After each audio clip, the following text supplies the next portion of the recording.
জায়গা কম থাকায় সুউচ্চ ভবন নির্মাণ ছাড়া কোনো উপায় নেই বলে জানিয়েছেন টাওয়ার হ্যামলেটস কাউন্সিলের নির্বাহী মেয়র লুৎফুর রহমান।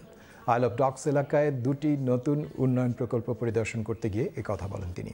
এ সময় তার সঙ্গে ছিলেন ডেপুটি মেয়র কাউন্সিলর মায়ুন তালুকদার। প্রকল্প দুটি 84 তলা বিশিষ্ট এবং এতে রয়েছে 120টি ঘর। টাওয়ার হ্যামলেটসে প্রায় 29,000 মানুষ এখনও কাউন্সিলের হাউজিং রেজিস্টারে তালিকাভুক্ত রয়েছেন।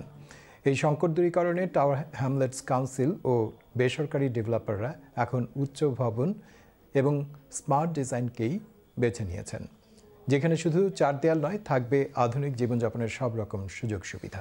তাই প্রথম প্রকল্প ওয়ান টেমস কি নামের 48 তলা ভবনটি যৌথ উদ্যোগে নির্মাণ করেছে চালগ্রোভ প্রপার্টিজ লিমিটেড এবং পপুলার হাক্কা।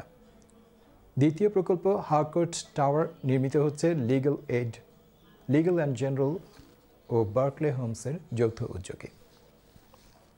আমরা মডার্ন ওয়ে অফ লিভিং যেটা এটা আমরা অ্যাপ্রিশিয়েট করতে হইব। সো আমি এক্সট্রিমলি হ্যাপি এনাফ এখানে সোশ্যাল হাউজিং আছে, রুরাল হোমস আছে, অ্যাট দ্য সেম টাইম এখানে কমিউনিটি স্পেস আছে, সবাইরে অ্যাকোমোডেট করা লাগে। It's wonderful the work that they have done here. They have accommodated family sized properties.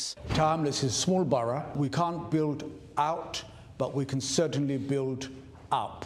This is a good example. It's a tall building. এই বিল্ডিংটা আবার heart of Tower Hamlets. এখানে private homes তো অবশ্যই আছে, but importantly আমরা লাগি এখানে social affordable homes, family sized homes এখানে আছে।